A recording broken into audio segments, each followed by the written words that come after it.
Elle n'a pas levé les yeux, quand je suis entré. Les pouces défilant sur l'écran, le coude sur le comptoir, comme si j'étais un courant d'air dans l'embrasure de la porte, au lieu d'un mari. Elle a fait un signe de tête vers la cuisinière. Le dîner est sur le feu. Ravi de te voir aussi, ai-je répondu, en accrochant mes clés. La marmite dégageait de la vapeur, du poulet et du riz. Pas d'assiette prête, aucune question sur le déroulement de ma journée. Ce n'était pas nouveau, c'était juste, enfin, devenu flagrant. Si j'avais su où tout cela menait, j'aurais pris des photos de cette marmite. Elle avait l'air inoffensive. Il s'est avéré que c'était un signal d'alarme. J'ai mangé debout, en écoutant son téléphone tapoter et gazouiller. Elle arborait ce visage distant, que j'avais commencé à détester. Les yeux là-bas, le corps ici. J'ai posé ma fourchette. Tu veux t'asseoir et manger? C'est déjà fait, a-t-elle dit. Je suis épuisé. De quoi? Elle a cligné des yeux, comme si la question était impolie. Le travail? Tu sais, le boulot? Bien sûr. J'ai rincé mon assiette, et essuyé le comptoir. Elle a dérivé vers le canapé, la lueur de l'écran illuminant sa bouche. 10 minutes plus tard, j'ai réessayé. Samedi, sortons. On ne s'est pas fait un film depuis un moment. Elle n'a pas levé les yeux. Samedi, c'est plein. Je suis avec Nora et les filles. Dimanche, je réserverai un brunch. Pas faim pour un brunch. Elle a bordé une couverture sous ses jambes. Tu n'as pas besoin de me planifier. Je ne suis pas un client. J'ai l'impression que j'aurais plus de chance si tu l'étais. Cela m'a valu un regard. Froid et plat. Tu deviens dramatique, ou juste observateur. Son téléphone a vibré. Elle lui a souri, pas à moi. Ce fut la première vraie piqûre. Vous seriez surpris de voir à quel point un sourire peut être tranchant quand il vous rate d'un cheveu. J'ai dormi d'un sommeil léger. À 2 heures du matin, elle s'est glissée dans le lit, froide et sentant l'air de dehors. Aucun commentaire. Aucun salut. Quand le réveil a sonné, j'ai préparé du café, et j'en ai posé un à ses côtés. Elle y a jeté un coup d'œil. Merci. Neutre, comme un reçu de caisse. J'ai maintenu le cap, pendant une semaine. Les corvées étaient faites, les invitations lancées. Elle investissait le minimum syndical, et prenait ses distances. J'ai mis ça sur le compte d'une mauvaise passe. Puis, Nora a commencé à venir plus souvent. Nora et sa petite sœur, de 2 ans sa cadette. La langue bien pendue, un agenda bien rempli, de grands yeux bruns qui observent tout. Elle passait pour 1 minute, et restait 2 heures. Elle potinait et riait, dans la cuisine. Elles avaient toujours l'air des meilleures amies du monde. Mais, quand ma femme quittait la pièce, pour lancer une machine ou prendre un appel, le visage de Nora changeait d'un cran. Pas un grand bouleversement, juste assez pour signifier qu'elle voyait quelque chose, qui m'échappait. Une fois, alors que je remplissais le lave-vaisselle, elle s'est appuyée sur l'îlot central.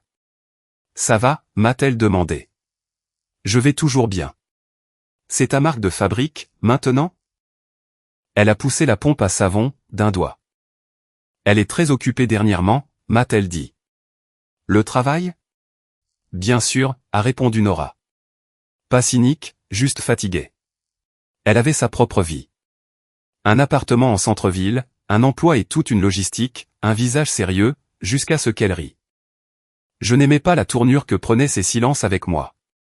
De petits regards, de petites pauses.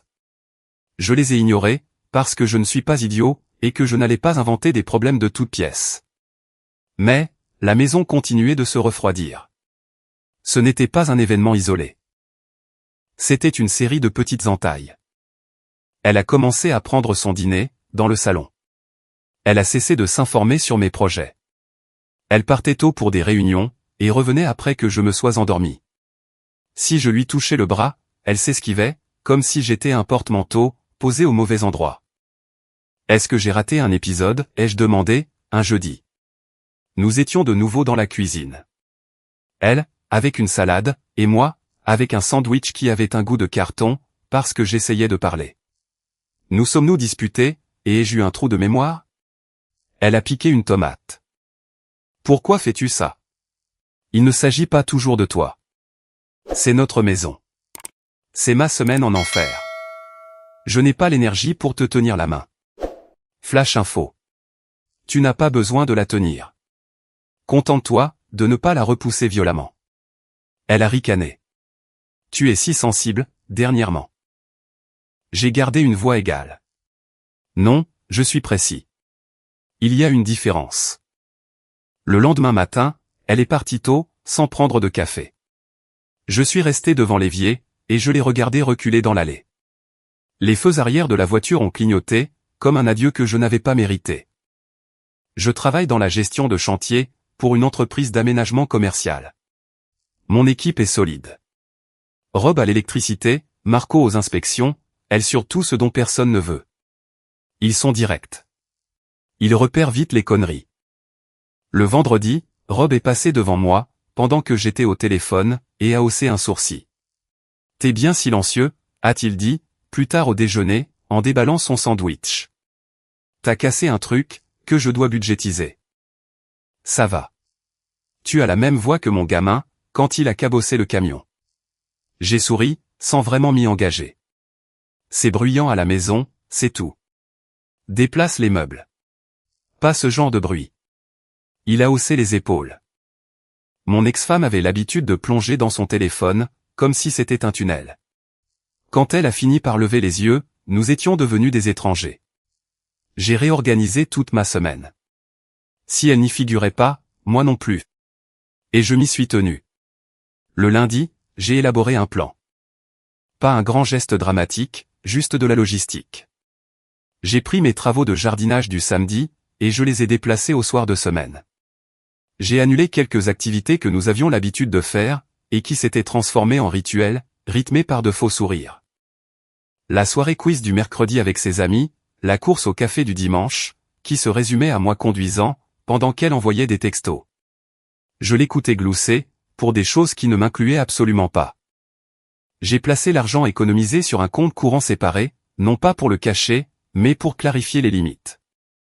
J'ai déplacé un sac de voyage dans la chambre d'amis, et j'ai écrit une seule ligne, sur le tableau blanc de la cuisine. Les horaires de Kyle ont changé ce mois-ci. Ne m'attends pas qu'à, quand elle s'en est rendue compte, c'est parce que je ne m'étais pas présenté au quiz, et que son amie Mia, apparemment, lui avait envoyé un texto pour savoir où j'étais. Elle est entrée dans le garage, pendant que je resserrais une poignée lâche, sur la tondeuse. Tu as oublié quelque chose? Probablement, ai-je dit. Mais s'il s'agit de ce quiz sur les sitcoms des années 80, je pense que j'y survivrai. Tu m'avais dit que tu serais là. Non, j'étais d'accord quand c'était amusant. Je me suis essuyé les mains. Ça a cessé d'être amusant, quand je suis devenu ton chauffeur, et ta boîte à rire en toile de fond. Elle a ouvert la bouche, puis l'a refermée. Alors maintenant, tu me punis. Je m'adapte. Grosse différence. C'est mesquin. Non, ce qui est mesquin, c'est de cacher ton chargeur, pour que ton téléphone meure. Je refuse simplement de signer pour me sentir invisible, en public. Sa mâchoire s'est contractée. Tu parles comme ma mère. Peut-être qu'elle avait raison. Elle m'a dévisagé un instant, puis s'est adoucie d'un cran. C'était léger, mais c'était palpable. Je suis désolé de m'être emporté. Je suis fatigué. Le trimestre est lourd. Peux-tu me laisser un peu de lest? J'ai du lest, lui ai-je dit. J'ai aussi de l'amour-propre. L'un n'annule pas l'autre. D'accord, a-t-elle cédé, en roulant des épaules. Je vais essayer. Ce fut la première accalmie. Elle est restée là, comme une couverture sur le sol, qu'on oublie de ramasser. Le lendemain, elle a préparé mes pâtes préférées, et a mis de la musique, pendant que nous mangions. Elle m'a interrogé sur un petit client, que j'avais décroché. C'est bien, a-t-elle dit. Tu vois, ton approche a fonctionné. Mon approche. Vous savez, le fait d'être structuré. J'ai laissé passer. Pendant 2 jours, elle a fait des compromis. Puis, l'ancien rythme s'est réinstallé. Le dimanche soir, elle m'a annoncé qu'elle avait une session de stratégie tardive. Un dimanche. Certains d'entre nous charbonnent, a-t-elle justifié. Je n'ai pas 12 ans.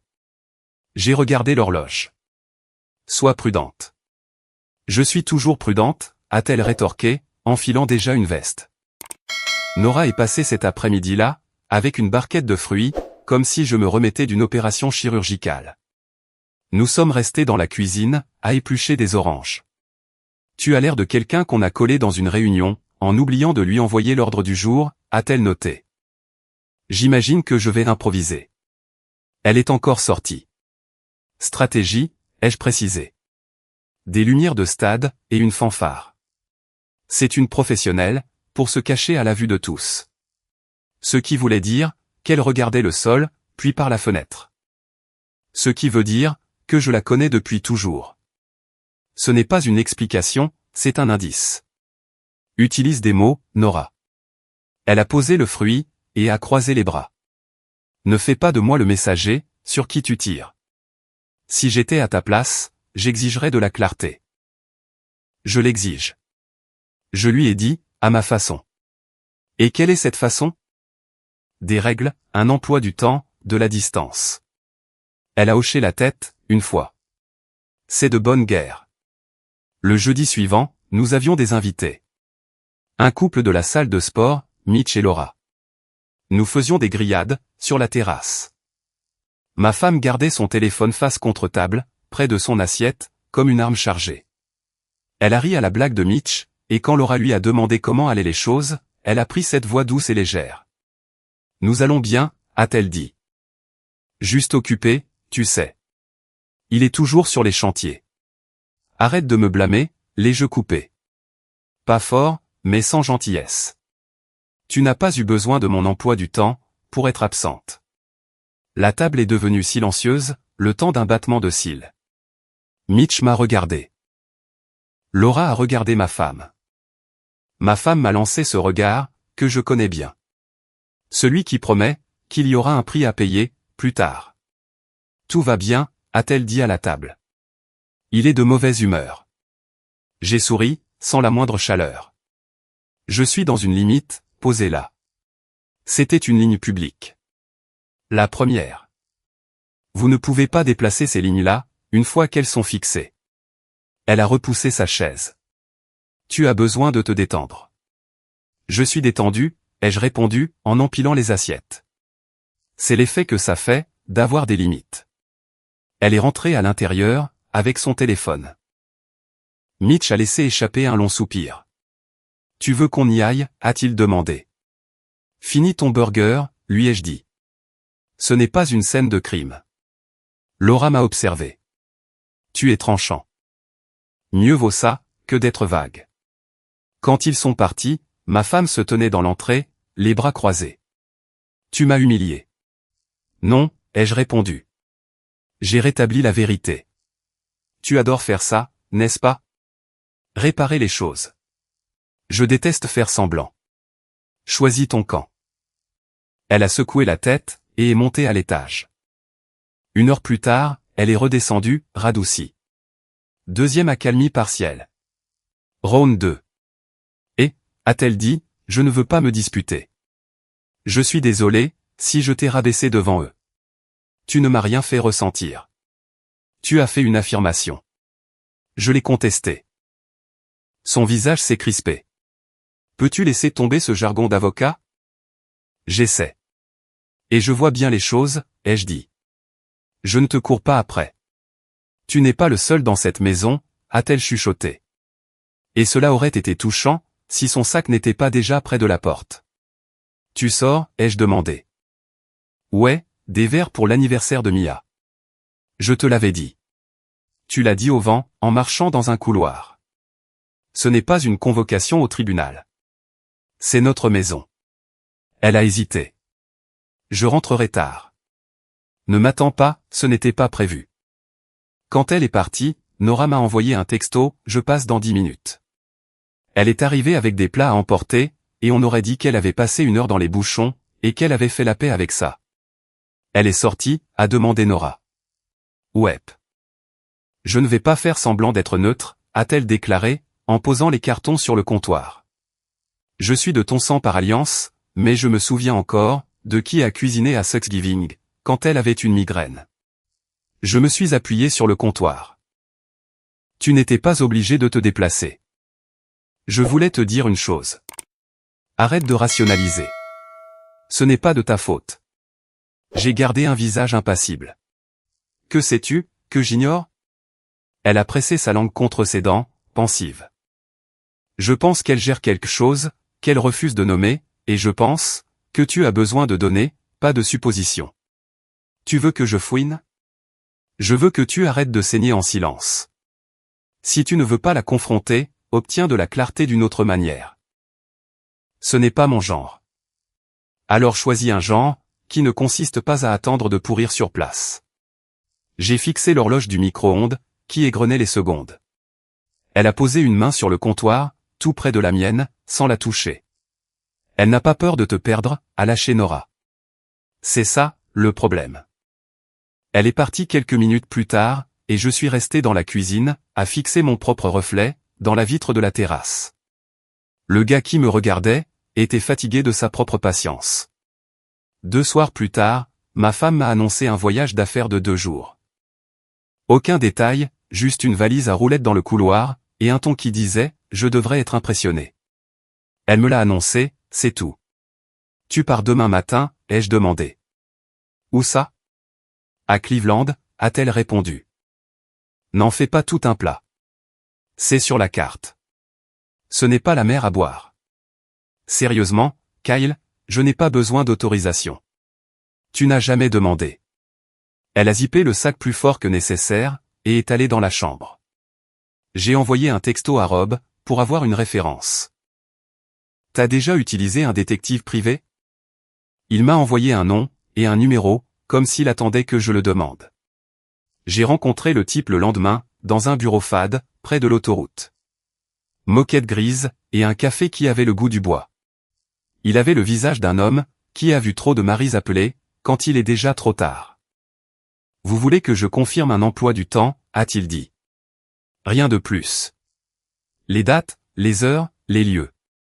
Je n'ai pas besoin d'opinion, lui ai-je précisé. C'est honnête, a-t-il dit. Vous êtes sûr, de vouloir ouvrir cette boîte? Je veux la fermer. Il a hoché la tête, et a pris la compte. Je suis retourné au travail, et j'ai mis mes mains dans des choses, qui plient sous la pression. Des boulons, des planches, des plans. C'était des choses honnêtes. Si vous faisiez le travail correctement, elles tenaient bon. Pendant que l'enquêteur creusait, Nora et moi avons trouvé un restaurant miteux, entre son appartement et mon chantier. Des banquettes en vinyle, des lumières fluorescentes, et des serveuses qui vous appelaient « mon chou ». Que vous ayez 4 ans, ou 80. Ce n'était pas un endroit secret. C'était calme, et tout le monde s'en fichait. Elle s'est glissée dans la banquette, sans maquillage, et sans bijoux. Cet endroit est une capsule temporelle, a-t-elle remarqué, en ramassant le menu plastifié. C'est tout l'intérêt, ai-je répondu. Je ne suis pas là, pour te réconforter sur des choses, que tu sais déjà. J'en sais moins, que je ne devrais. Tu en sais bien assez. Nous n'avons pas parlé de ma femme, pendant 10 minutes. Nous avons parlé de retard de livraison au travail de Nora, d'un voisin qui avait installé un potager surélevé, et oublié de l'arroser. De petites conversations, qui, curieusement, ne semblaient pas si futiles. Quand le silence s'est installé, elle m'a regardé, et l'a dit clairement. Tu n'es pas le problème. J'arrête pas d'entendre ça. Ça n'a jamais l'air vrai. Ça le deviendra. Je ne veux pas mal interpréter ça, ai-je dit, les yeux fixés sur le sucrier fêlé. Je suis un homme marié. Je sais, a-t-elle dit. Je ne cherche pas de remplaçant. Je n'ai pas apporté de CV, a-t-elle ajouté, la bouche légèrement de travers. Puis, elle est redevenue sérieuse. Je ne veux pas que tu penses, que j'essaie de gagner quoi que ce soit. Mais, je ne vais pas faire semblant, de ne pas te voir. Et je ne vais pas faire semblant, qu'elle te voie, elle. J'ai hoché la tête une fois, et j'ai changé de sujet, pour parler d'un match à la télévision. J'ai gardé le mur bien haut, dans ma cage thoracique. C'était la seule façon de sortir de tout ça, vivant. Une semaine plus tard, Nora a frappé à ma porte, à 21h. J'ai ouvert, et je l'ai trouvée avec une expression, que je n'avais jamais vue auparavant. Frappée par quelque chose, mais tenant bon. Je peux entrer, a-t-elle demandé. Ouais. Elle s'est assise à la table, a sorti son téléphone, puis l'a rangé, sans le déverrouiller. Ses mains étaient fermes. Je ne suis pas là, pour franchir des limites, a-t-elle commencé. J'étais au centre commercial, aujourd'hui. Une course rapide. Je l'ai vu, avec qui tu sais. Un homme, en veste grise. Grand, la main sur sa taille. Elle a croisé mon regard. Ses yeux étaient réconfortants. Je n'ai pas parlé. Elle a pris une lente inspiration. Je n'ai pas suivi. Je n'ai pas pris 12 photos sous tous les angles, pour te les envoyer par texto, comme une bombe. J'ai pris une seule photo. Je te la porte, parce que tu as demandé des données. Je ne suis pas là, pour te dire ce que ça signifie. Je suis là pour te dire de vérifier. Mais de vérifier par toi-même. Elle a fait glisser son téléphone, sur la table. La photo était nette. Ma femme de profil, l'homme à moitié tourné, sa main marquant son territoire. Il souriait à quelque chose, que je n'avais pas dit. Le monde est devenu silencieux, à l'exception du bourdonnement du réfrigérateur. Je pourrais me tromper, a murmuré Nora. Ce n'est pas le cas. Ne fais pas de moi, la raison de tes actes, a-t-elle ajouté. Si tu agis, fais-le en fonction des faits. J'ai compris. Elle s'est levée. Je suis désolé. J'aurais tout donné, pour avoir tort. Tu as fait ce qui était juste, lui ai-je répondu, la voix égale, car toute autre intonation l'aurait brisée. Quand elle est partie, j'ai appelé l'enquêteur, et j'ai augmenté le budget. Quoi que vous ayez, terminez-le, lui ai-je dit. Ensuite, envoyez-moi un dossier propre. Au cours de cette semaine-là, Nora et moi nous sommes vus 2 fois, au restaurant de bord de route. Une fois, je suis arrivé, en ayant l'air de l'intérieur d'une batterie de téléphone. Elle m'a étudié, et a fait une petite moue. Arrête de te punir, pour être loyal, a-t-elle conseillé. Je ne suis pas loyal, ai-je rétorqué. Je suis têtu. Vu d'ici, c'est la même chose. Tu ne rends pas les choses plus faciles. Je n'essaie pas de le faire. Je maintiens le cap, avec toi. Cela sonnait comme une promesse, sans en être une. Je l'ai apprécié, comme l'eau apprécie le verre. L'email de l'enquêteur est arrivé, 7 jours après l'épisode du centre commercial. Il y avait des dates. Il y avait des entrées, avec des horodatages et des adresses. Il y avait des photos, qui correspondaient à celles que Nora avait prises, et d'autres, qui me racontaient toute une histoire, que je n'avais pas demandée. Il avait inclus des transcriptions de messages qu'elle avait envoyés, qui collaient parfaitement avec ses prétendues séances de stratégie. C'était suffisamment détaillé, pour balayer la moindre once de doute. J'avais gardé mon petit tiroir à ordures, rempli de « peut-être ». J'ai imprimé le rapport, et je l'ai posé sur la table. Ensuite, je suis allé dans le bureau, j'ai ouvert le tiroir des dossiers, et j'ai sorti la pile de papier. J'avais commencé à la préparer, quand une partie de moi avait compris, où tout cela nous menait. Des formulaires vierges, une liste d'étapes à suivre, des noms de médiateurs, le numéro de ma banque. Pas de voix qui s'élève, pas de théâtre public. J'ai rempli ce qui devait l'être. J'ai écrit les notes, qu'un homme écrit, lorsqu'il a fini de répéter un discours, que personne n'entendra jamais. Ensuite, j'ai appelé Nora. Elle est arrivée à la tombée de la nuit. Quand elle a vu la pile de documents sur la table, elle s'est assise sans demander, et a posé sa main à plat, sur le bois. Alors, il est temps. Il est temps. Elle m'a regardé, pendant un long soupir. As-tu besoin que je parte? Non, ai-je dit. J'ai besoin que tu sois juste, une personne près de moi, qui ne ment pas, elle a hoché la tête. C'est tout ce que je suis. Plus tard, alors que nous étions tous les deux silencieux, elle a pris la parole. Si tu as besoin d'aide, ou juste de ne pas être seul. Je suis dans les parages. Je tiens à toi. Je le faisais, avant même de m'en rendre compte. Je ne force rien. J'énonce juste les faits. Je t'apprécie, ai-je répondu. Mais je n'irai pas vite. J'ai besoin d'espace. Je sais, a-t-elle dit. Et je n'ai pu y déceler, pas même une lueur de déception. J'accepterai, n'importe quel cercle que tu traceras. Ma femme est rentrée tard. Elle a franchi la porte, avec ses clés, et ce regard absent. J'étais à la table, avec le rapport ouvert, et les formulaires empilés. Elle s'est figée, quand elle a vu la scène. Qu'est-ce que c'est? De la clarté. Je suis fatigué. S'il te plaît, ne commence pas, j'ai terminé, ai-je répondu. Ce sont les documents qui mettent fin à tout ça. C'est la preuve que je me suis donné la permission de voir. Elle a baissé les yeux vers les photos. Son visage ne s'est pas décomposé. Il a juste perdu toute sa couleur. Elle a dégluti. D'accord. D'accord, ai-je demandé. Je n'ai pas de discours à faire, a-t-elle dit. Je n'ai plus d'énergie. Bien, ai-je conclu. Nous étions enfin sur la même longueur d'onde. Elle a lu la première page des formulaires, et a signé là où j'ai pointé du doigt. Elle n'a pas pleuré. Elle n'a rien jeté. C'était presque professionnel. 2 personnes, divisant un projet, qui avait échoué dans les délais. 2 jours, a-t-elle finalement dit, les yeux rivés sur la table. J'aurai besoin de 2 jours, pour faire mes cartons.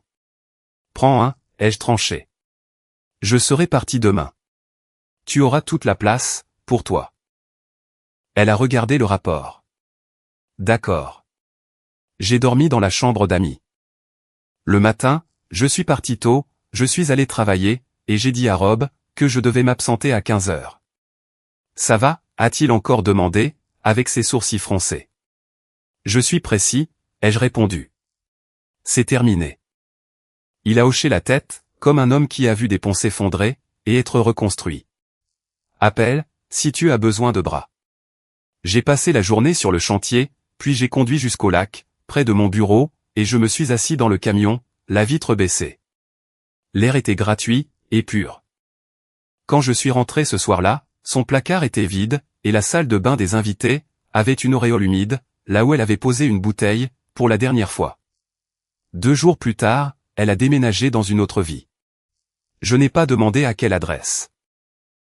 J'ai fait changer les serrures. Non pas par vengeance, mais par mesure administrative. J'ai ajusté mon calendrier. La maison est devenue silencieuse, d'une manière nouvelle. Propre, calme. Pas un silence pesant, et intentionnel. Nora a commencé à passer, pour de petites choses d'abord. Un plat de ziti au four. Un nouvel ensemble de serviettes, parce que les anciennes étaient usées jusqu'à la corde. Une plante, à laquelle je n'avais jamais prêté attention, jusqu'à ce que je réalise, qu'elle était bien vivante, parce que Nora l'était. Nous avons gardé les choses prudentes, pendant des semaines. Nous partagions simplement l'espace. Nous regardions un match. Nous cuisinions en même temps. Nous nous disions bonne nuit au bas des escaliers, et partions dans des directions opposées. Puis un soir, après que j'ai remplacé un luminaire, et qu'elle m'a aidé à tenir le support, nous avons fini par rester dans le couloir, avec la nouvelle lumière, bourdonnant au-dessus de nous. Je ne veux pas être une relation pansement, a-t-elle dit. Tu ne le seras pas, ai-je répondu. Si nous allons quelque part, c'est parce que je le choisis, pas parce que je fuis vers toi. Quel est ton calendrier? Organique, ai-je dit. Elle a souri légèrement. C'est ta 2e langue? C'est ma seule langue. Nous n'avons pas rédigé de contrat. Nous avons laissé les jours le faire, pour nous. Pendant des semaines, elle a commencé à laisser un pull, sur la chaise du salon. C'était un signal discret. J'ai répondu, en vidant un tiroir, sans faire de commentaires. Au travail, les choses se sont décantées. J'ai postulé pour un poste de contremaître, qui était vacant. J'ai commencé à diriger des réunions, avec une lame plus tranchante, comme lorsqu'on coupe un pois mort, à la maison. Votre dos se renforce, dans chaque pièce où vous entrez. Je n'ai pas de meilleure explication. J'ai eu des nouvelles de mon ex, par l'intermédiaire d'un de nos voisins, qui n'a jamais rencontré un silence, qu'il ne pouvait pas combler. Un truc de fou, à propos de ton ex, a-t-il balancé, alors que nous sortions tous les deux les poubelles. Sa voix prenait des intonations de commère. Je l'ai vue à l'épicerie, elle avait l'air de quelqu'un, qui a appris les mathématiques trop tard.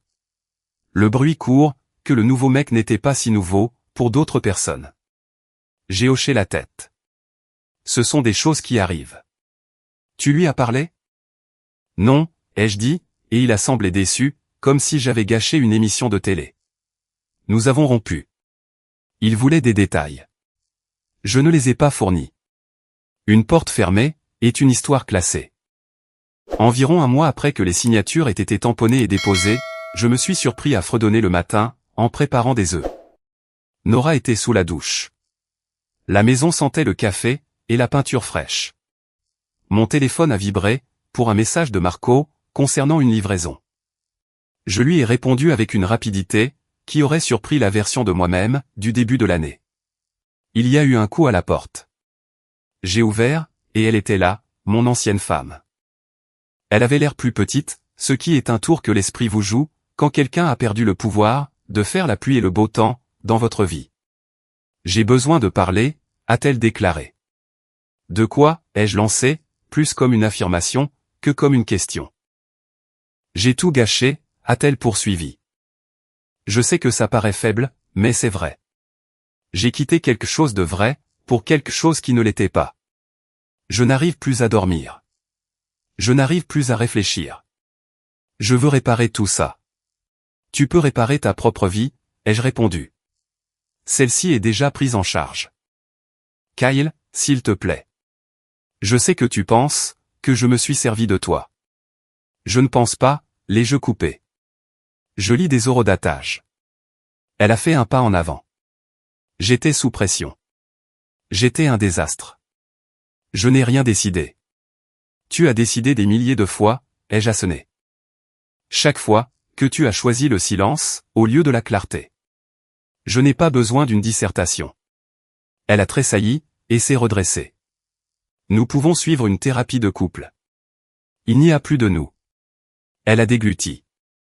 Je dis, que je ferai les efforts nécessaires. J'ai secoué la tête. Tu as eu un essai gratuit pour faire des efforts, quand je t'invitais encore à bruncher. La porte de la salle de bain s'est ouverte. Nora s'est avancée dans le couloir, vêtue d'un long t-shirt, les cheveux mouillés, le regard assuré.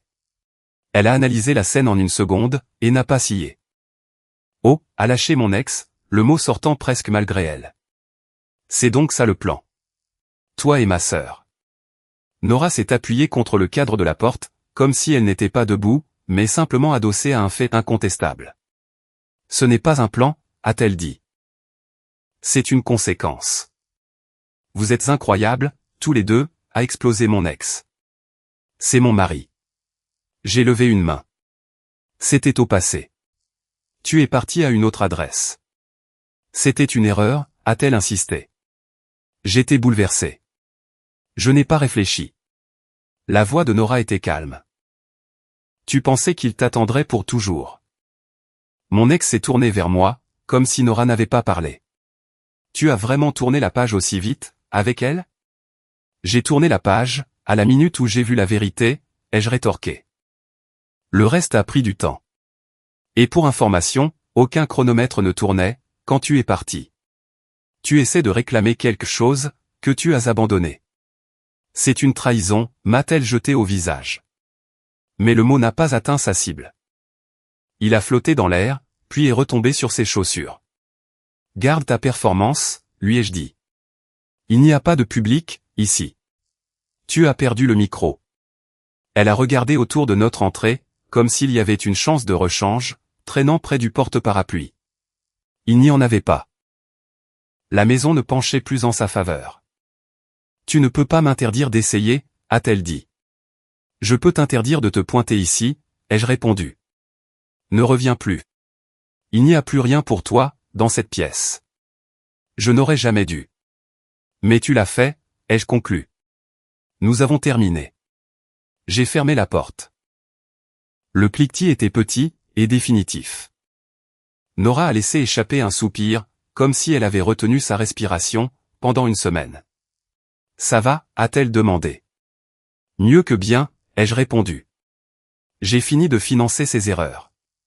C'était net, a-t-elle commenté. J'aime quand c'est net. Nous n'avons pas célébré l'événement. Nous avons préparé le petit déjeuner. J'ai retourné les œufs. Elle a trouvé le poivre.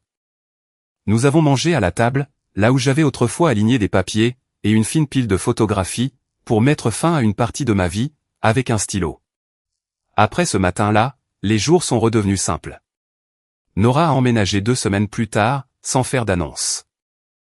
Elle a juste apporté une deuxième valise, et l'a posée à côté de la commode.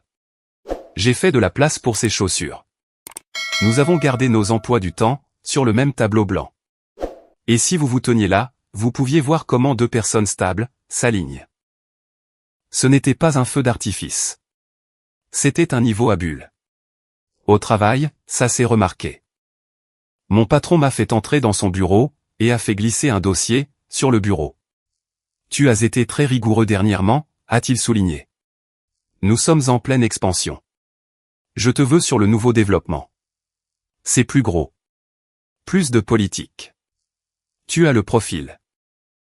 Je ne suis pas un politicien, ai-je précisé. Tu es clair, m'a-t-il corrigé. Il y a une différence. J'ai pris le dossier, et l'augmentation qui l'accompagnait. Rob m'a tapé sur l'épaule dans la cour, comme un homme qui en félicite un autre, pour avoir survécu à une tempête, avec un toit solide. Il était temps, a-t-il commenté. Nora et moi avons acheté un SUV d'occasion, qui se fichait des nids de poules. Le week-end, nous le prenions pour aller au lac, et nous nous asseyions sur le haillon, avec des sandwichs.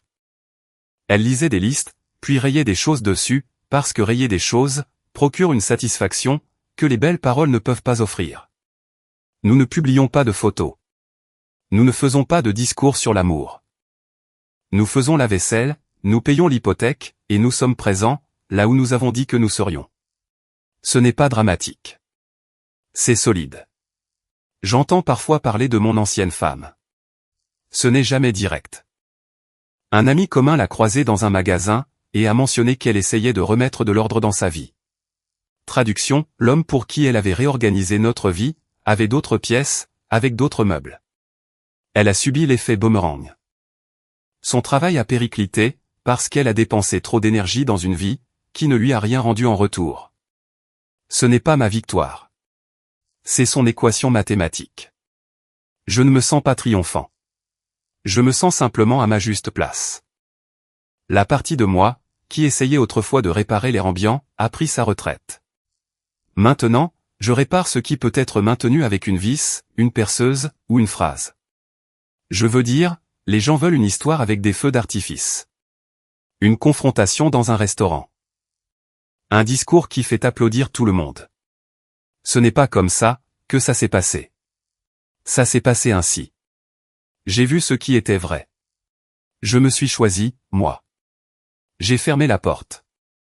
Et quand elle a de nouveau frappé, je n'ai pas ouvert la porte, pour laisser entrer le passé. La semaine dernière, Laura, de la salle de sport, m'a demandé comment j'allais. Elle avait de la pitié dans les yeux, comme si elle l'avait apporté avec elle, au cas où. Super, ai-je répondu. Mieux que ce que je croyais possible, honnêtement. Tu as l'air plus léger, a-t-elle remarqué. Je le suis, lui ai-je confirmé.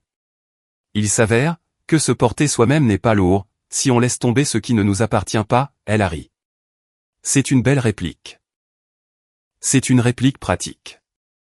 Sur le chemin du retour, Nora conduisait. Le soleil frappait le pare-brise. Elle a jeté un coup d'œil, et n'a pas demandé si j'allais bien. Elle ne me contrôle pas, comme si j'étais un appareil électroménager. Elle s'assoit juste dans la même pièce, et laisse le silence être un outil. C'est comme ça, que je sais que nous allons fonctionner. Non pas parce que nous avons prononcé de grands mots, mais parce que nous en empilons de petits, de vrais. Les gens s'attendent toujours, à ce que je dise quelque chose de dur, sur la femme avec qui j'ai vécu. Je ne le ferai pas. Ce chapitre s'est refermé, avec sa signature à côté de la mienne. Si jamais elle pense que la porte est toujours déverrouillée, elle apprendra, une fois de plus, qu'elle ne l'est pas. Ce n'est pas de la cruauté. C'est de la clarté. Je garde le rapport dans un dossier, dans le coffre-fort. Non pas parce que je veux le relire, mais parce que c'est une preuve, celle du jour où j'ai arrêté de me mentir à moi-même. On ne jette pas ça. On ne l'encadre pas non plus. On le garde simplement, comme le reçu de la chose la plus chère, que l'on n'ait jamais retourné au magasin. Et si quelqu'un me demande un jour ce que j'ai appris, je dirai ceci. Quand quelqu'un vous traite comme son meuble, déplacez-vous. N'attendez pas qu'il se souvienne. Ne mendiez pas son attention. Ne maintenez pas ouverte une porte, dont on s'est éloigné avec l'arrogance d'un roi. Écrivez vos propres règles. Soyez sincères. Et quand il est temps, mettez-y fin, sans faire d'écran de fumée. Ensuite, construisez la vie, qui correspond à la solidité de votre colonne vertébrale. C'est ce que j'ai fait. C'est ce que je fais. La maison est chaleureuse, maintenant. Le camion démarre du premier coup. Le café a de nouveau le goût du café. Et quand on frappe à la porte, et que je n'en ai pas envie, je réponds une fois, avec la phrase exacte, et je la referme.